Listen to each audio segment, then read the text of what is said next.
বিস-সালিহিন।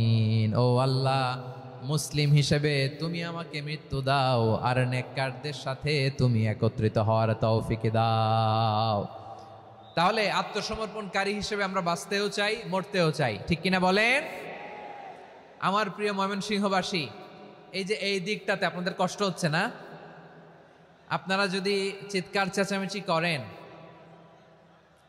Sound ঠিক হবে, ঠিক হবে, কারণ লক্ষ লক্ষ জনতা, সবাই চিৎকার করলে আমার সাউন্ড শুনবেন কি করে? এরপরে যে ধুলা বালি, খুব ডাস্ট, খুব নয়েজি এরিয়া হয়ে গেছে এই জায়গাটাতে। আমি বলবো জায়গা না পেলে পেছনে যান। আপনি ধাক্কাধাক্কি করে সামনে আসলে শৃঙ্খলা নষ্ট হবে। কোরআনের মাহফিলে শৃঙ্খলা নষ্ট করা কাম্য নয়। আওয়াজ করবেন না, বসে যান। বসতে না পারলে দাঁড়িয়ে থাকুন, না পারলে আস্তে আস্তে সেফ জোনে যান। যেখানে দেখতেছি ধাক্কা মারামারি, আমি ওখানে যাব কেন? কি বলেন?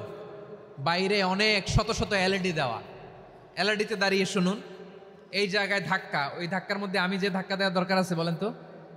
একটা জায়গায় এমনি ধাক্কা ধাক্কি, তো আমি রোজা রেখে ওইখানে ধাক্কি করলে পরিবেশটা কি ভালো হবে না খারাপ হবে? হ্যাঁ, একটু একটু দায়িত্বশীল আচরণ করুন, একটু দায়িত্বশীল আচরণ করুন। কেউ বললে আমি ঠান্ডা হবে এমন না, মেহেরবানি করে বসুন।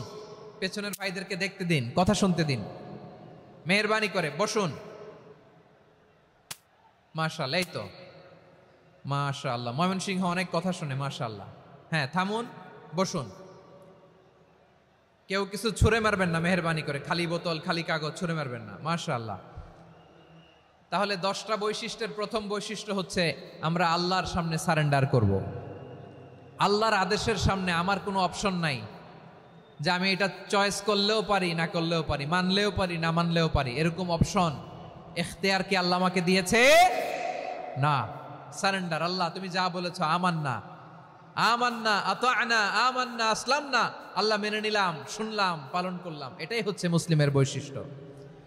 আমার প্রিয় ময়মনসিংহের ভাইয়েরা, এই দুনিয়াতে সব নবীরা মুসলিম